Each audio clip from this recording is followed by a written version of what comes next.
Jameis Winston got his third preseason start in Tampa Bay on Saturday, and Cleveland proved to be a tough matchup for the quarterback. Jameis was sacked 4 times and intercepted once by the Browns defense before leaving after one series in the third. He went 6 of 15 for 90 yards. It appears Jameis is having trouble finding a rhythm over this past weekend. Shannon, are you sold on him? I'm not going to give up on him, but he spent so much time on his back. I'm beginning to wonder if Lovie Smith actually cares about the kid because his offensive line can't protect him. I'm just joking. I was just using the RG3 Jay Gruden analogy. When I looked at him in college, you know what he reminded me of? Byron Leftwich, with not quite as long a throwing motion, but that's who he's built like. That's who he moves like. I don't think he'll ever be a 60% completion guy. I do think you can win with him. My only concerns is, can they run the foot? Can they protect him? His offensive line, they don't look very good. And in that division, Carolina can get up the quarterback. The Saints can get up the quarterback a little bit. Atlanta, now they have Dan Quinn, can possibly chase the quarterback. So those are my only concerns. I'm not going to give up on him, but I'm not all in. I'm not jumping in all in for him. I remain sold on Jameis Winston. I'm actually glad he's going through his NFL trial by fire in the preseason as opposed to those first 4 or 5 regular season games that I think Mariota is going to have a welcome to the NFL world shock. Okay. I believe in Jameis's accuracy. I think he's much more accurate than Byron left, whichever was. I think he's more athletic and moves better than Byron ever did. And there's some it factor with Jameis. He went 26-1 at a very high-profile D1 school, a football factory, if you will. And he led men or young men. They wanted to follow him. He's definitely a leader now. Yeah, he's got that contagious confidence about him. I know he's been on his back way too much. They're also starting 2 rookies in the offensive line, see, that's which is scary. Me, that's what scares me. I agree. Me. Now, Mike Evans, the big receiver from Texas A&M, didn't play. He said he's okay to play, and he wanted to play in the third preseason game, but he didn't play. Right. So when you got that big kid and Vincent Jackson over here, you got a chance now. You got a chance to start getting rid of the ball a little quicker, possession routes. And Martin is healthy again. Hey, Doug Martin is looking like Doug Martin of 2 years ago. Yes. And that's going to be huge for him. And I just believe this, that Lovie is going to start to fix the defense on the fly. I was shocked at how bad they were last year, and I believe people are going to be shocked by how good the defense is this year. Because they have some studs over there. But here's the thing, Skip. Are they going to ruin him but not being able to protect him? You remember what David Carr went through with the Houston Texans, that offensive line, and he just got pummeled. And he never regained his confidence. And that's my only concerns, because in the little bit that I have seen him in the preseason, he spends so much of his time on his back or so much time running for his life. So that scares me about him. But I'm not all in like you are. You 100% all in. But I do think he's going to be he'll be a good quarterback. I don't see Pro Bowl. I don't see All Pro. I don't see all time great written over him.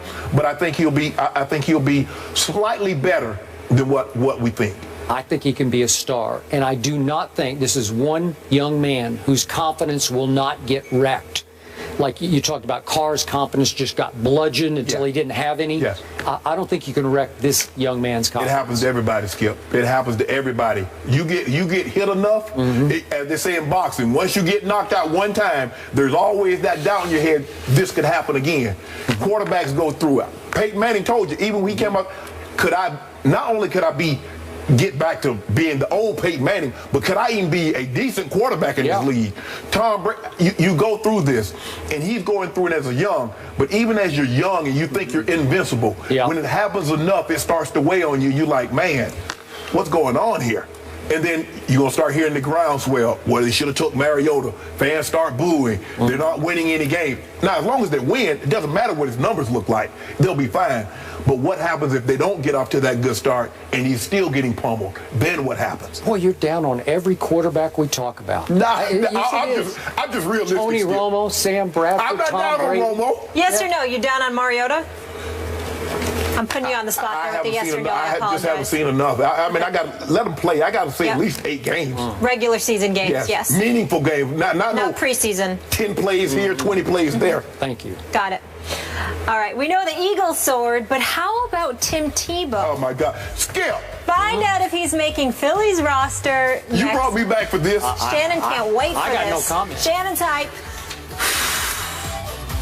The Eagles beat the Packers 39-26 thanks to a strong first team. But how did one Tim Tebow, who had a chance to lock up a roster spot, look? Well, Chip Kelly called for his backup quarterback to run a two-point conversion twice. He failed both times. So did he blow it? The Eagles began trimming their roster yesterday and must finalize cuts by this Saturday, September 5th. Skip, you think Tebow made the team? Shannon Sharp, I have gone from no doubt he'll make the team to now I'm not sure. And I'll be the first to admit I am concerned for one Tim Tebow. Clearly, this is his last stop, his last chance, his last hurrah. And I see him under putting extreme pressure on himself, playing with and against fourth stringers every time he gets thrown into the game, except for those two-point conversion tries. And I'm starting to see what I saw in New England when he tried to make the Patriots under extreme fire, trying to compete with Tom Brady and Ryan Mallett. I'm seeing brain lock. I'm seeing paralysis by overanalysis, where you think yourself into oblivion. You're thinking so hard about, I'm supposed to do this, I'm supposed to come here, I'm supposed to do this, and then I'm supposed to read this, I'm supposed to look there, that he's not playing football the way he did when he got on that great roll in Denver back in 2011. And his stats have been okay. I don't even want to throw it. He's 10 out of 19. It's a little better than 50%. First outing, he threw 2 or 3 nice passes that Chip Kelly actually pointed out and raved about.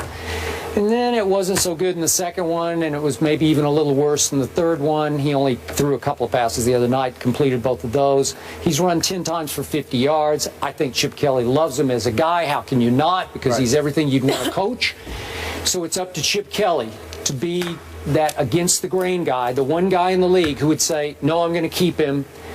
As he keeps saying, he's a quarterback, but will he be a gadget guy on two-point conversions? Will he be able to beat out a Matt Barkley, who's actually played pretty well at times in this? And the news was, and I was reporting this before the Tebow announcement, Matt Barkley was on the trading block, and I think they thought they had a deal done with the Miami Dolphins. They waited to announce the Tebow thing, and for some reason, the Dolphin deal fell apart, and Matt Barkley, as we know, is still an Eagle. So will Chip Kelly keep him because he hasn't seen enough from Tim Tebow, which brings me to Thursday night. I'm going to guess that Tim Tebow plays a lot more than just the fourth quarter on Thursday night. He might play a half. He might play, I don't know, 3 quarters, knowing Chip Kelly. And then we will see, even against a lot of backup players, if he can progress enough to convince Chip to keep him. I told all my Twitter followers, and I told my sister that we weren't going to talk about Tebow today. Libby, I'm sorry. Skip made me talk about Tim Tebow. Can't lie to the family. But I think I was pretty honest about Tim Tebow. You were very honest, Skip. And he is something. The thing is, Skip, he's not a natural thrower of the football. And so what they try to do is rework his mechanics, and that doesn't feel natural to him. And eventually, no matter how much practice you get doing something, when you get in the bind, you will go back to what you know, muscle memory. We've heard people talk about it. Skip, I don't see the progression that all the gurus that he worked with was telling us.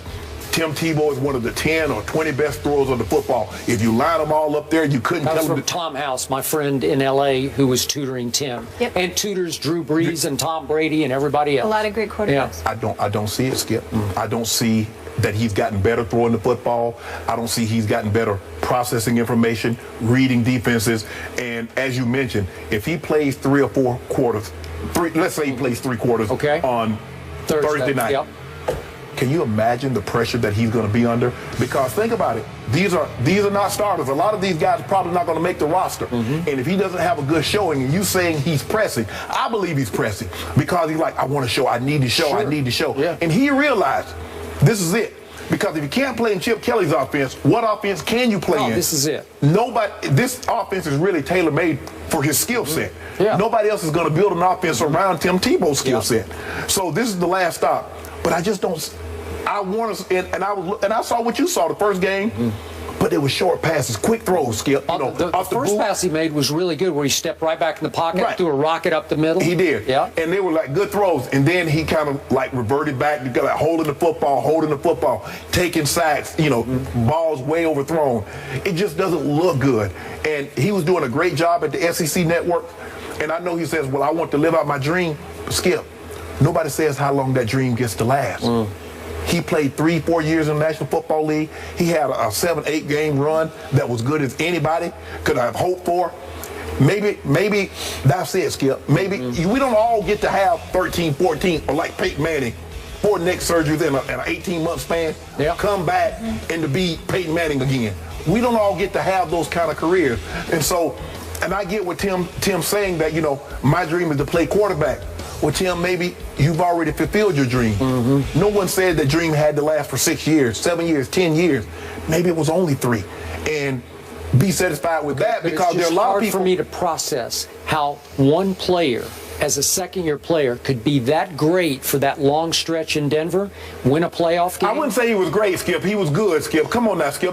He took a terrible football team. They were 1-4, and he took them to the division title. Skip, but look at his numbers in those games, Skip. Look at his QBR in the last 5 minutes of those games. Skip, number 1 in the NFL. So we need to have another quarterback play the 55 minutes and just bring him in if the game's all he did is win games. So that's what I said. He went to the Jets, and you said, well, he was perfect, but Rex didn't give him a chance. Never gave him a chance. He went to New England. The offensive coordinator that drafted him #1 overall could not talk Coach Belichick into keeping him. Could not. He was out of the league for 2 years. He's in Chip Kelly. What kind of a fit was he in New England? That's like you talk about fish out of water fit.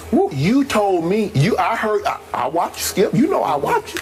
You said Bill Belichick, Josh McDaniels, that's the guy that drafted him, that believed in him. He couldn't talk Coach Belichick into keeping him. He's not the head coach. He goes to Philly. He doesn't make it here. Now what? Well, it's done. If he is done, I know this, I don't know if it's a silver lining, because I know he truly wants to play football, but he has a really bright future in television. Yes. Yeah, his dream. He's got a great agent. Skip. I know.